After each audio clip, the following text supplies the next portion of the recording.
جیسے لوگ بعض اوقات داڑیاں رکھتے ہیں، منڈواتے ہیں اور نہ پڑھیں تو تب بھی تسبیح ہاتھ پہ رکھنے کا اور اسے گھمانے کا بھی ثواب ہے۔ کتاب میں نے دیکھی تھی، 5000 میں معجزات ہیں۔ بسم اللہ الرحمن الرحیم، اللہم صلی علی محمد وعلی آل محمد۔ آج کل ہم دیکھتے ہیں کہ ویسے تو رمضان کریم کی برکتیں جاری ہیں، سبھی لوگ عبادت میں متوجہ ہیں، مسجدوں کی رونقیں آباد ہیں اور مکے اور مدینے کی رونقوں کی تو کیا ہی بات ہے۔ آج کل ایک فیشن کہہ لیں، جیسے لوگ بعض اوقات داڑیاں رکھتے ہیں، منڈواتے ہیں اور کپڑوں کے فیشن آتے ہیں، اور ایک تسبیح کا فیشن بھی آج کل بنا ہوا ہے۔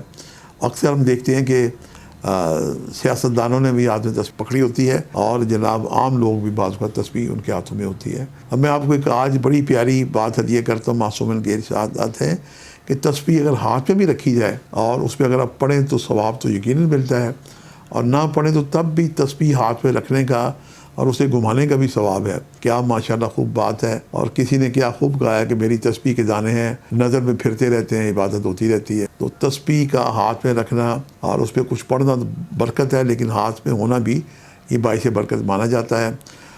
تسبیح عقیقوں کی مل جاتی ہے، اور اگر عقیقہ یمنی کی وہ تسبیح لے کے پڑھیں، جس پتھر نے سرکار دو عالم محمد صلی اللہ علیہ وسلم کے دست مبارک میں کلمہ پڑھا تھا، جب کچھ لوگ یمن سے کچھ پتھر لے کے آئے تھے کہ ہم نے اپنے بزرگوں سے سنا ہے کہ اللہ کے نبی جو ہیں معجزات کر کے دکھاتے ہیں اور صاحب معجزہ ہوتے ہیں، اور آپ نے اللہ کے نبی ہونے کا بعد دعویٰ کیا ہے اور وہ بھی آخری نبی ہونے کا۔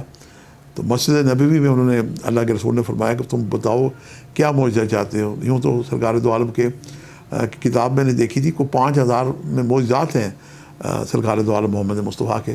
اس میں ایک معجزہ یہ بھی ہے کہ انہوں نے وہ پتھر نکال کے رکھے کہ اگر یہ پتھر کلمہ پڑھیں گے تو ہم بھی کلمہ پڑھیں گے۔ تو اللہ کے رسول نے فرمایا کہ اے قوم مادنیات، تمہیں پتہ ہے کہ میں اللہ کا سچا نبی اور رسول ہوں، میری نبوت اور رسالت کی گواہی دینا واجب ہے۔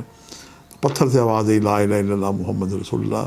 وہ جو پتھر کہتے ہیں نا بولتے ہیں، تو وہ بولنے والا ہاتھ ہونا چاہیے، بولنے والا وہ جناب حکم دینے والی وہ زبان ہونی چاہیے، تو پتھر بھی بولتے ہیں۔